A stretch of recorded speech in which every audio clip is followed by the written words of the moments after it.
Okay, chapter 11. Now we move back to the other side of the equation. For the very short period of time, we stay on the left side. Now we're moving back to the right side and we start digging in the liabilities. Remember, we start with the equity. We find out the equity has a two section, contributed capital and retained earnings. We went over the contributed capital. We saw from where we contributed capital, preferred shares, common shares. Retained earnings, from where the retained earnings come from the income. What reducing the retained earnings? Dividend, one increasing it's more income. And there are some events which affect the retained earnings. Then we move to the long-term assets. We talk about property, plant, equipment, other tangible and intangible assets, including the goodwill. And now we're going back to the liability section. We're going to start first with the current liability. And then we're going to stop for the midterm. And after that, we're going to continue with the long-term liability. Let's go with the current liability. What is liability? Liability is generally current obligation. In general, liability is obligation which involved sacrificing of resources, financial, non-financial, in the future for something that we did in the past. Now, what kind of liability we can have? We can have a current liability or short-term liability and long-term liability or non-current liability. Current liability is any obligation that we may have which are due within 1 year or within the company operating cycle, whichever is longer. So if the company operating cycle is 10 months, then 1 year will prevail. If the operating cycle of the company is 13 months, operating cycle will prevail, whichever is longer. Obligations which are due over that period is going to be long term. The interesting thing is for the liability, we define only current liability. The definition of the long-term liability is long-term liability is liability which is not current. So for that reason, we have to test, is the liability current or not? If it's current liability, current liability. If it's not current liability, long-term liability. End of the story. We have to show the current liability and long-term liability separately. For the users to make their own analysis financial statements, we're going to see chapter 18, how we're doing those analysis. Now let's go with the current liability first. What's the current liability and how we're going to account for them? Again, liability in general is current obligation. Currently, today, I owe money for something that I did in the past, which I have to pay in the future. That's pure definition of the liability. Now let's see what we did in the past for which we have to pay. First thing, we can have accounts payable. What's accounts payable? We're purchasing inventory, but we're not paying. Means we're purchasing on credit. So first, when we purchase, once we get the inventory, we have to record the inventory. The record will be debit inventory, credit accounts payable. If we purchase for $600,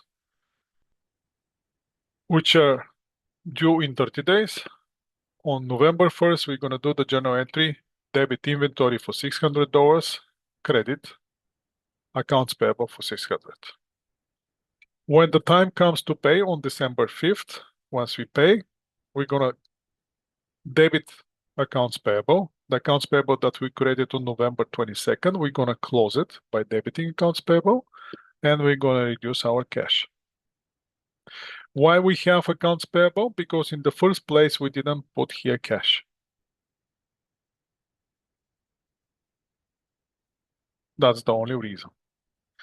So let's see, one is again accounts payable. Every time when we're purchasing some inventory or some other things in the normal operation cycle of the company on credit, always going to be debit inventory, credit accounts payable. When we paid, debit accounts payable, credit cash. What other options we have? we have options to pay with issuing the short-term notes payable. What is a note payable? Note payable is a promissory note which is shorter than 1 year, and which states that we're going to pay certain amount of money on the certain date. Usually, notes payable comes with obligation to pay interest. So in this case, let's purchase the inventory. Now we're not using accounts payable. We're paying the inventory with the note payable, short-term note payable, and we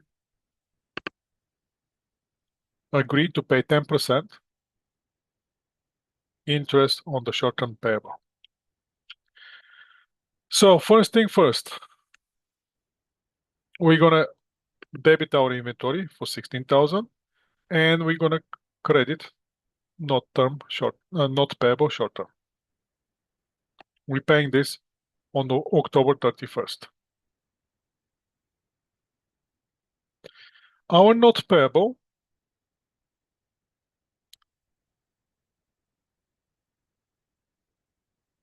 does it say here purchase inventory 16,000, issue short term not payable to entry. We pay within months, promissory note. It doesn't say for how long is this not payable, but let's see. So in this case,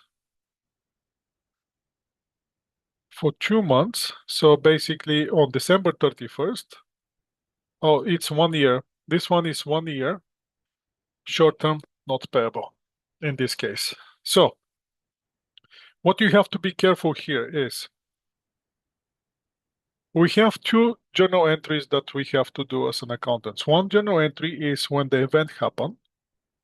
The second journal entry when the reporting day happened. As you still remember from the principles of accounting, and that's a chapter 3, I believe, when we're doing adjusting entries. At the end of the period, we have to sit down at the end of the day of the financial reports and think, is there any obligation that we have to pay in the future for something that we used in the past? If the answer is yes, we have to show it as a liability. Now, once I issue 1 year, not payable, which is due on October 31st, 2023, and my year end is December 31st, that means at the year end, I have to show the interest expense and interest payable for the fact that I use this not payable and I owe money to these people for 2 months, for November and December. So what I'm going to do, I'm going to get the $16,000, which is the outstanding balance on the principals on the note. I'm going to get the 10% on the 16,000. I'm going to divide it by 12. I'm going to time it by 2. And I'm going to get $267. And that will be my entry to show the accrual for the interest expense and interest payable. Why? Because my year end is December 31st. Again, at the year end, I'm asking myself, is there any obligation that I have to pay in the future for something that I did in the past? And the answer is yes. We issue not payable, which is due 1 year from now, and we use it for 2 months. That means we are obligated to pay interest. We owe interest for 2 months. So we have to show it as an interest expense at the year end and show interest payable. When the payment date comes, we have to pay the notes payable, 16,000, that's out of question. Then we're going to pay the interest payable, which we accrue on December 31st for 2 months. We're going to clear that interest payable. And then we're going to show the interest expense for the current year, which is from January to October 31st. Again, on December 31st, we're going to show the interest for 2 months. Next year, from January to October, we're going to show the interest for 10 months. 2 months from in December 31st plus 10 months October 31st, that's 12 months, that's 1 year. When you combine them together, we're going to give you 10%, $1,600, which we owe interest on the $16,000 notes payable. And we're going to pay everything cash. So we pay 17,600, which including 16,000 principal not payable, 1,600 interest, but from that interest, only 10 months will be current interest expense. The 2 months will be payment clearing of the interest payable, which we accrue on December 31st. Again, on the time frame, if we have to do it, we issue the notes payable on October 31st. Next October 31st, 1 year from now, we have to pay the notes payable, 16,000, plus the interest, 10%. First, we have reporting date. The total interest that we have to pay is $1,600. On the reporting day, we're going to show the interest for 2 months. And on the payment date, we're going to show the interest expense for the other 10 months. 10 months plus 2 months, 12 months. So basically, we're showing the interest expense in two entries. One on December 31st, the other one on the October 31st. When we combine this and this amount, it's going to give us the total interest expense. Since we're not paying on December 31st, we're going to use accounts interest payable, which interest payable we're going to close on the payment date of the interest.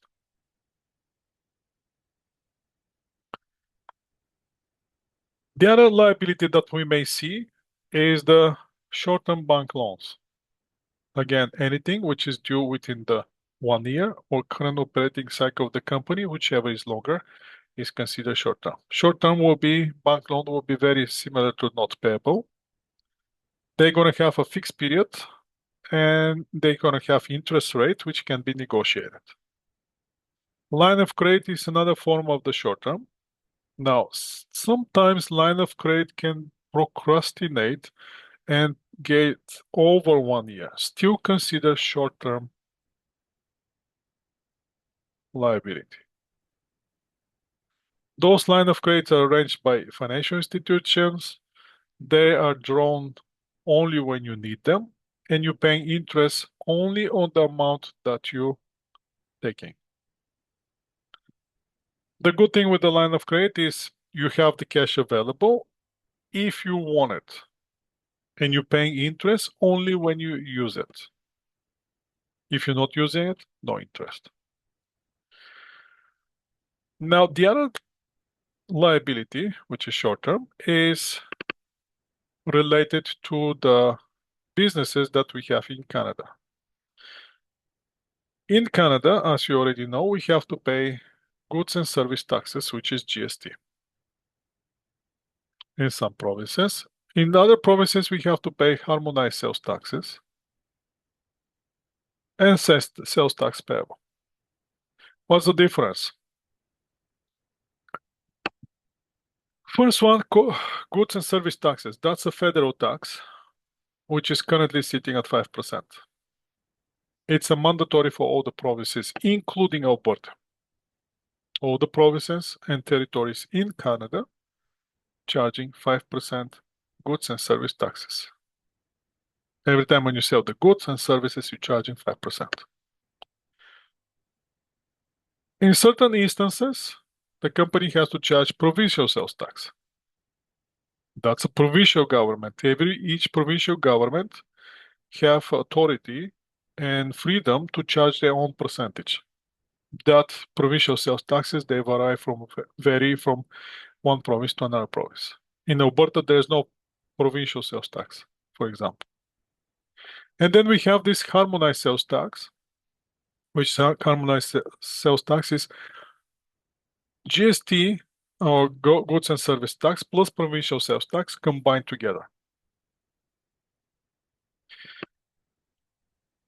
If you have lived long enough, you would remember that there was a time that here in BC we had HST. The government combined GST and PST. So we're charging 12% on everything. That continued probably a year and a half or almost 2 years. There were so many complaints about the businesses, mostly from the restaurants, because the restaurants, imagine this, at some point they're charging 5%, and after some point they have to charge now 12%. So the restaurant bill increase with 7%, just like that. And what's happening is they saw a very interesting phenomena. Once the customer see the 12% taxes on top of the bill, they say, okay, and now you expect me to leave you 12% tip as well? That's too much. Now I have to pay like a 24% on top of my bill. Before I was paying 5%, when I leave you 10%, 12% tip, that's gonna go to 70%. Now you're charging me 7% just like that. And they start getting less tips and less tips because the service just become expensive. And for other reasons, they decided that there was some irregularities with the introduction of harmonized taxes and they removed it. And we went back to GST and PST. So how this works, the GST and PST, this is the percentages. Again, all the provinces, as you can see, they're charging the GST.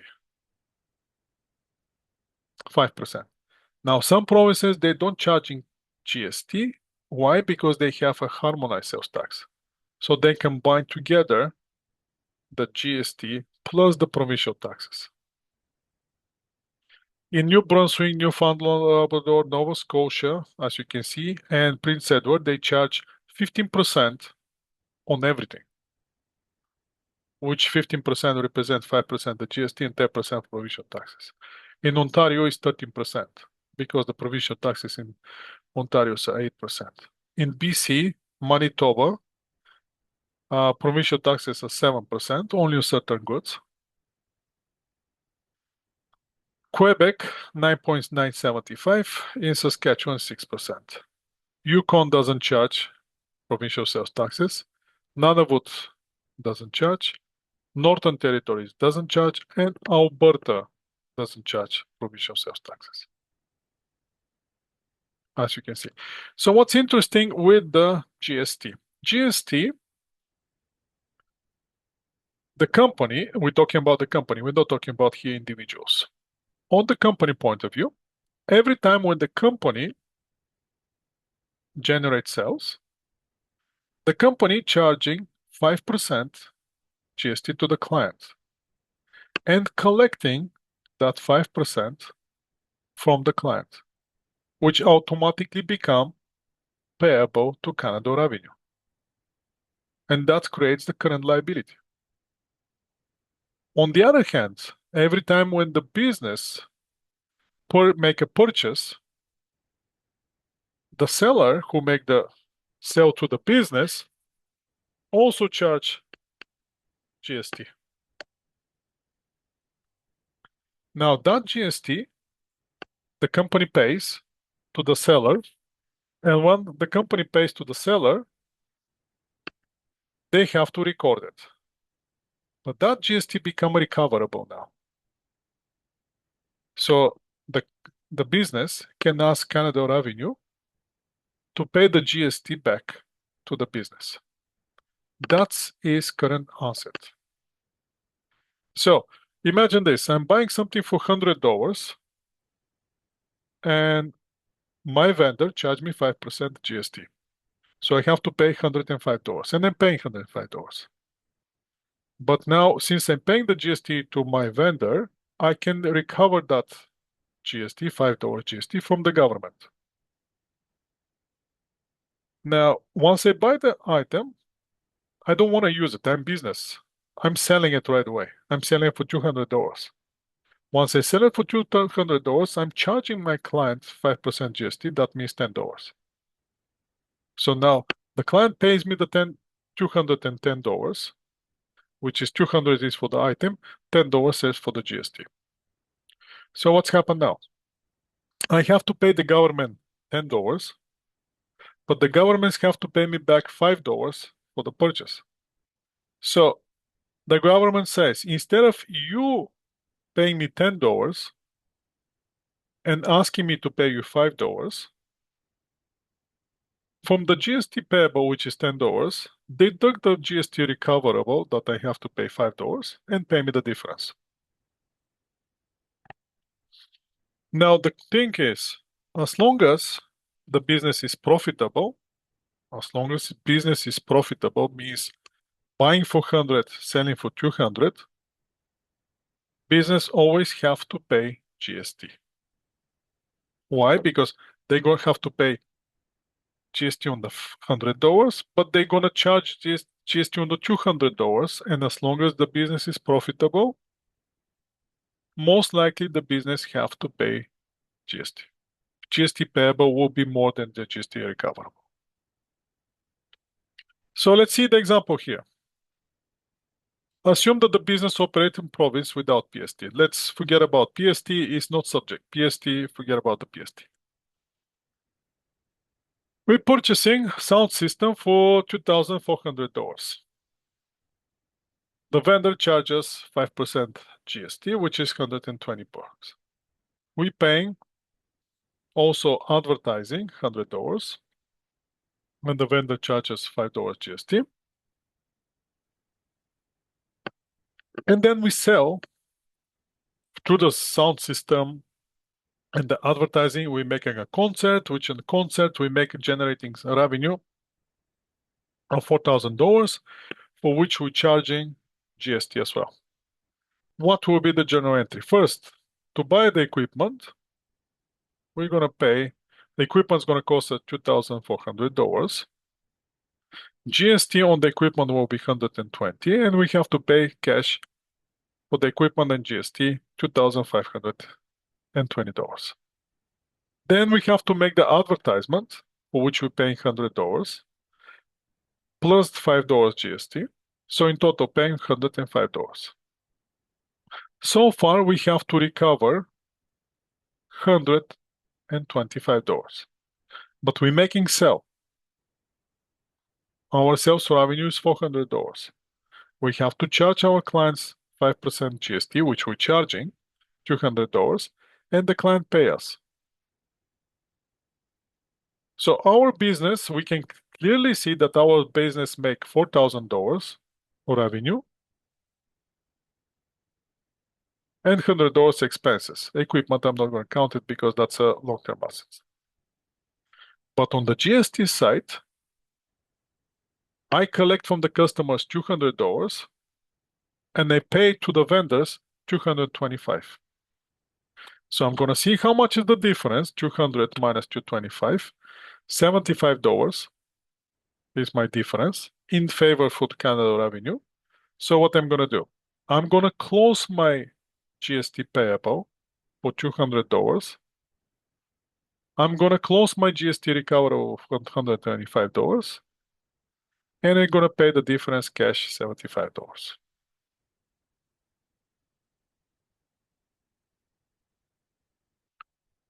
Now, what's going to happen if we have harmonized taxes? Exactly the same, but we're going to increase the percentage instead of 5 to 13%. So what's going to happen here is on the equipment, instead of, again, 5%, we're going to charge 13%. On the advertising, instead of 5, we're going to charge 13%. On the sales, instead of 5, we're going to charge 13%. HST payable, we're going to pay it with the HST. We're going to close it, credit HST with debit HST payable. We're closing that payable. Recoverable, on the debit side, we're going to close it with the credit, and we're going to pay the difference to the Canada revenue.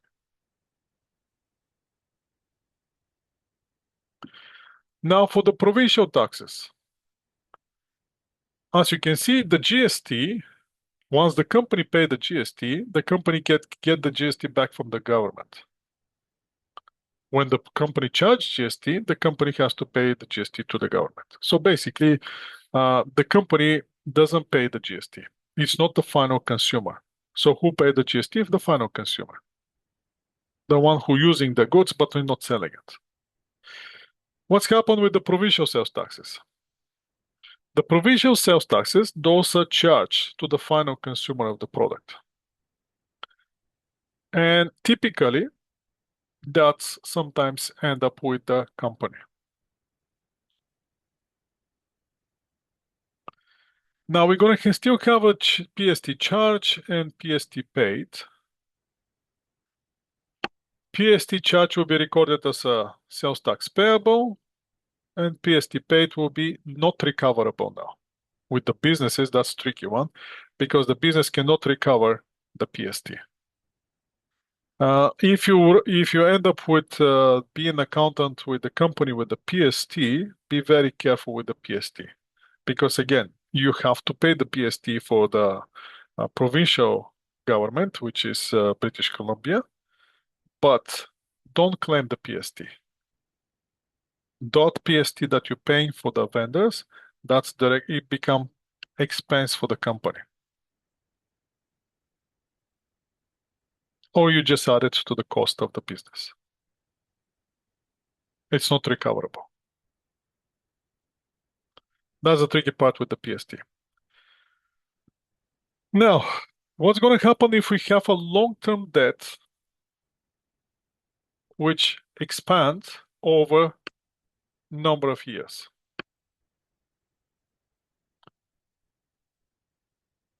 What I want you to understand is we're defining is the liability current and long-term from the point of view of the reporting date. So if I have a liability, long-term liability, which is due over 10 years, and every year I have to pay 10,000. Let's say I borrow $100,000 over, and every year I have to pay $10,000. So in the first year, on December 31st, I'm gonna look forward and I'm gonna see, is there any amount that I have to pay within the 12 months from today? And the answer is yes, you have to pay 10,000. How much I don't have to pay in the next 1 year? 90,000. So I'm gonna restructure my debt. Will be 10,000 will be current debt, 90,000 will be long-term debt. Next year, in the next year, that's gonna change. 10,000 still gonna be my current portion of the long-term debt, but my long-term debt now is gonna be 80,000. The next year, the current portion is still gonna be 10,000. Long-term portion is gonna be 70,000. And year 9, I'm going to have only current portion of long-term debt. My long-term debt will be now 0 because on the 10th year, I have to pay the 10,000, which is the last payment on the $100,000. Make sense? So if you have the debt that you have to pay year after year, current portion always going to stay the same until the very last year, where the long-term portion will start decreasing with the amount of the current portion every year. So again, current portion, what we're going to do is company may make the following entry, but most likely it's not going to make it because the current and long-term portion is only for the reporting purposes. The company barely doing anything like this. And that's for the liability, which we can easily see. That's accounts payable. Again, those liabilities are related to accounts payable, short-term notes payable, short-term borrowing, and GST and HST. Now let's see what's going to happen if we have to accrue the liability. As you remember from chapter 3 in 1110, at the end of the period, we're asking ourselves a question. Is there anything that we have to pay in the future for something that we did in the past? Same question that we ask ourselves on the, if you remember here on the notes payable, when the December 31st came, do we own interest expense for something that we have to pay after 10 months? And yes, we do. For the 2 months, we can show the interest expense and we have to show the interest payable. That portion here, it's by definition is accrual of the interest. And that's why we're going to this slide here when we have to do the accruals. First accrual is the expense. First accrual is for the expense that we haven't paid yet, but we owe the money. Example will be, again, interest payable on the note payable or the bank loan and anything related which involve interest. Then next one will be property tax payable. The fact that you haven't paid yet the property taxes doesn't change the fact that you owe property taxes for the months that you use the property. Salaries payable, that's another thing that we have to accrue, because sometimes we cannot clear all the payments for the workers at the fiscal year the end of the company. And the payroll liability payable, which are related to the salary payable. The other thing is unearned revenue or deferred revenue. Unearned revenue is the revenue, that's cash that we collected for which we haven't performed the services or we haven't delivered the goods.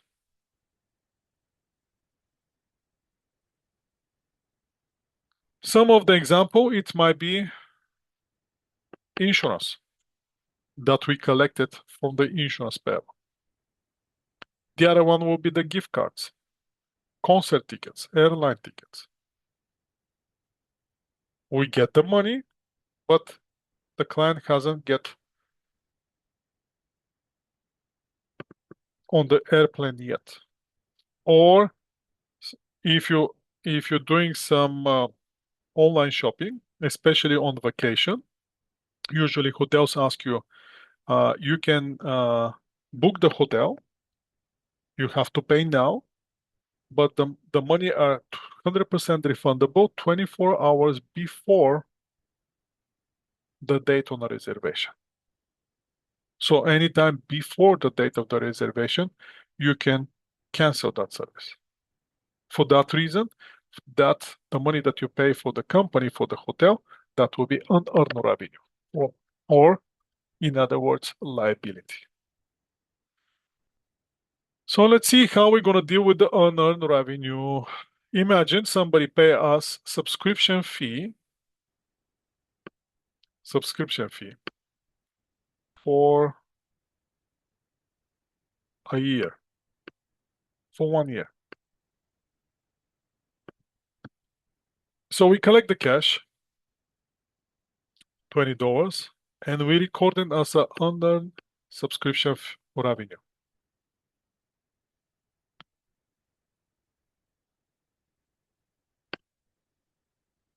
We have to deliver, so with that subscription fee here, we have to deliver 16 issue of the magazine. On December 31st, up to that point, we already delivered 4 of the magazines. So what we have to do, we have to show that we earn some of the revenue, and in fact, we earn the revenue for 4 issues of the magazine. 4 out of 16, that's 1 quarter. 1 quarter out of $20, that's $5. And that's how we showing that we earn revenue for $5 and we reduce our unearned revenue with $5. So right now, in our unearned revenue on December 31st, we're going to find only $15, which are related to the other 12 issues of the magazine. Once we deliver the other 12 issues, our unearned subscription revenue will disappear and is going to be converted into the subscription revenue. What's going to happen if the customer deposit payables?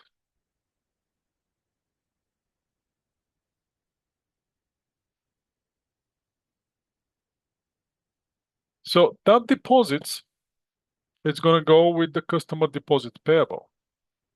Why? Because there might be conditions that the company has to pay the money back to the customer if the certain conditions are met. We're asking for the deposit, but that deposit it might be payable back. So let's see, is there any current liability which we have to estimate? Back to chapter 3, when we're doing the adjusting entries, for some of you, we did this last summer. With some of you, we did this before last summer on 11/10. So one of the accruals which we have to estimate for the liability was the warranty. The other one is vacation payable, income taxes, and some contingent liability. So what's happened with those liability? Those liability exist, but we don't know the exact amount. So for that reason, we cannot just ignore the liability. The fact that we don't know the amount, it doesn't change the fact that we might owe money. For that reason, we're going to do estimation and we're going to record and report those liability on the balance sheet. Warranty. What is warranty? Warranty is provision which with company guarantee that the product that the company sells, if defect happen, the company is gonna do some repairs or gonna exchange the item that they're selling. Why? Because they have a warranty agreement, which is signed on the day of the purchase of the goods. Now, objective here is to match the warranty expense with the sales in the same time that we're doing the revenue. Remember, one of the matching principle in accounting, one of the main principle in accounting is the matching. We to match the revenue with the expenses. Warranty exists only and only because we sell the item. So once we do the sales, we have to show the warranty expense in this case.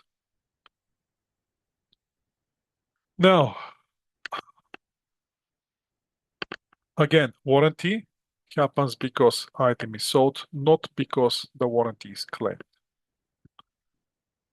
So this company estimating that their sales will be $80 million. Actually, they had estimate sales with $80 million. They providing 1 year warranty for every items that they sell. Based on the past experience, they estimating that 1% is approximate the cost of the warranty that they might have to pay. So what they're gonna do? First, they're gonna record the sales revenue $80 million, debit accounts receivables, and then they're gonna show the expenses in exactly the same period when the sales happen, warranty expense for 1% of the $80 million, 800,000, and they're gonna show account which is called estimated warranty liability or estimated warranty payable in this case for the same amount, $800,000. This is on the time when the sales happen at the end of the year. Now, next year, in the next year, they actually made the repairs. For the repairs, they have two options. First repair is they to do repair on their own. So basically, the customer comes and say the item doesn't work. Repair. Can I have? And they say, okay, we don't have a replacement. We repair it? So once we do the repair, we're gonna spend cash for the parts and everything that we have to pay. In that case, we're gonna reduce our cash, but we're gonna reduce also the estimated warranty payables. We're not gonna create at this point another warranty expense. That's one option. The other option is we just to replace the product. If that happen, we're taking the new product from our inventory, which our inventory is reducing, but also we're reducing our estimated warranty payables with the same amount. What's going to happen with the estimated warranty payable account? First, we create the balance of 800,000. Then we have the actual cost of our repairs, 700. So we still have a balance in our estimated warranty payable account of $100,000 credit. That's with the warranty. Now let's see what's going to happen with the vacation. Every employee is required to provide a minimum number of working holidays for the year, every employer. Based on the Peace Employment Standard Act, for the first, once the employee start working, he has to have 2 weeks of vacation or 10 days. After 5 years of employment, again, BC Employment Standard Act, the employee is entitled to 3 days vacation. Now, some employee using it, some employee don't. But until the employee using it, the company owes the vacation. So that vacation is estimated and accrue at the same time when the employee is working and earning vacation time. So how this gonna work? Let's say our payroll is $100,000. Now we have to be careful here with the percentage. This 4% is not randomly given. 4%, if the employee is entitled for 2 weeks vacation or 10 days, the vacation percentage is 4%. If the employee is entitled to 3 weeks vacation, the percentage is 6. If the employee is entitled for 4 weeks vacation, the percentage is 8.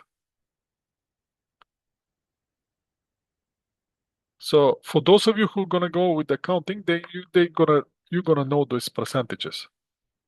Again, 4% vacation accrual, it's equivalent of 10 vacation days. 6% vacation accrual is equivalent to 15 days vacation. 8% is equivalent to 20 days vacation. So every 2% incremental gives you 1 week. Anyhow, this company payroll is $100,000. That means employee earn 4,000 vacation. So what we're gonna do? We're gonna do the debit vacation pay expense and estimated vacation pay liability of $4,000. Let's say next week or next some of the pay period, one of the employee decides actually to use that. So the employee with monthly salary of $2,000 take 2 weeks vacation. Monthly salary is for 4 weeks, so that means half of the 2,000 will gonna be taken from the vacation. We're gonna reduce the estimated pay liability for the vacation 1,000. The other 1,000 will be the salary expenses, and we're gonna pay cash and some other withhold accounts $2,000. And that's how we're dealing with the vacation. Next one will be income tax payable. Now, what's interesting with the income tax payable for the corporations? Once the corporation become profitable, means have to pay taxes, the corporation has to make income tax installments on the monthly basis.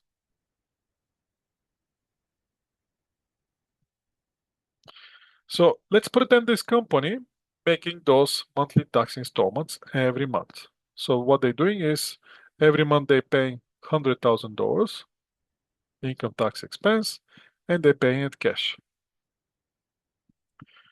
At the end of the year, after they make 12 payments every month, $100,000, at the end of the year, corporation calculate the tax payable that they have to pay, and they're calculating that the actual tax expense is $1,240,000. What that means is that the corporation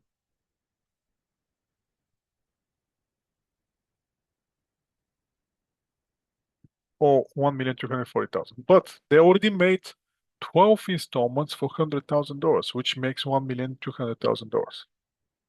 So for the company, what's left is to show they already show all the $1,200,000 expense.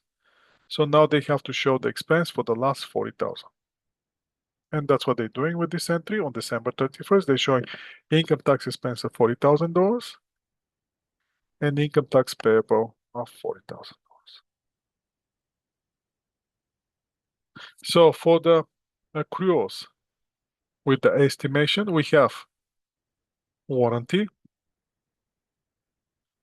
vacation, and income tax. And that's about it. Now we're going to the new category, which is called contingent liability. Contingent is defined by two components. First, that's a liability that potentially depends on the future event, which happened for something that we did in the past. And that future event may be a court case that will settle with a lawsuit.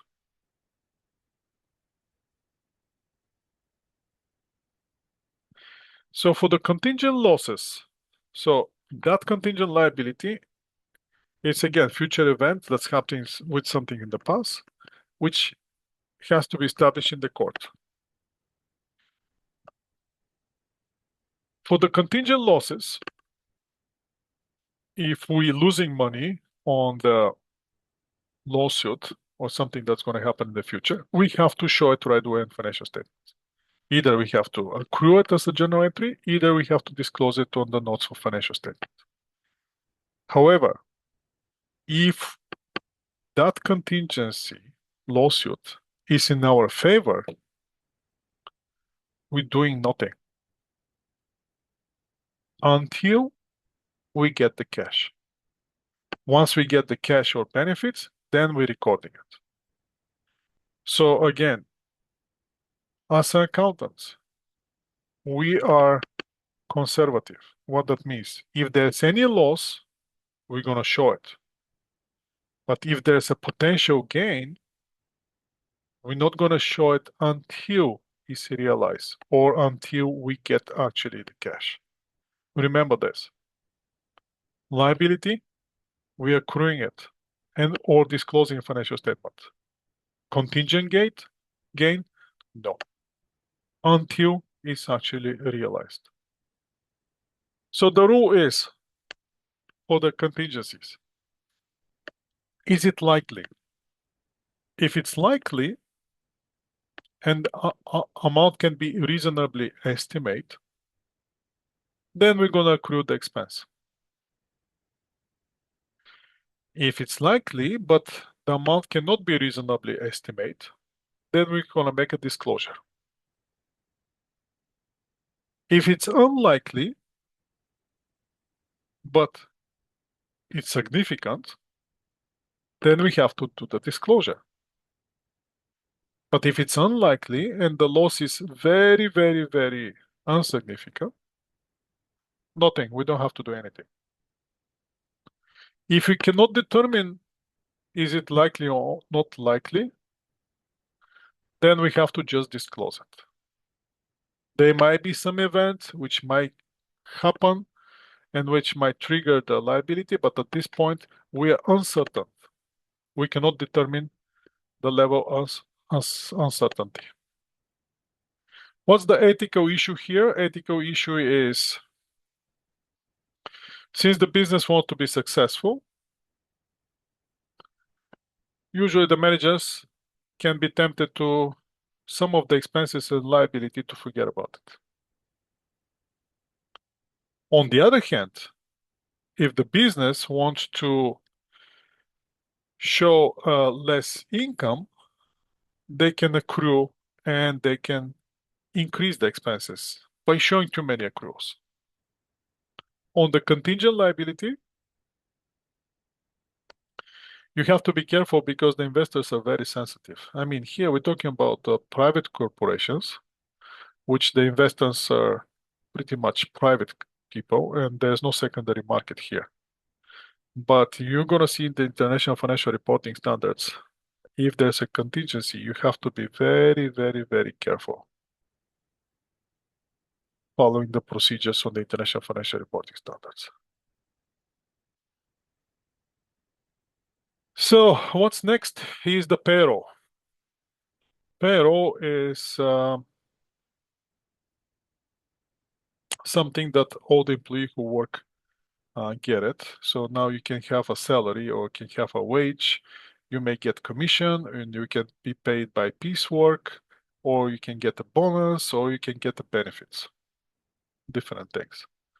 So we're going to have to calculate what will be the payroll amount first. Once we get the payroll amount, then we're going to talk about the gross pay and net pay. Gross pay always going to be, the easier way to see it is the gross pay will be always the amount that you want, the amount that you like, but the amount that you're never going to get. And what's the net pay then? The amount that you don't want, the amount that you don't like, but the only amount that you're going to get. What's the difference between gross and net? Usually net is less than the gross, obviously. Why? Because there's some deductions. What will be those deductions? Those are generally specified as a payroll deductions.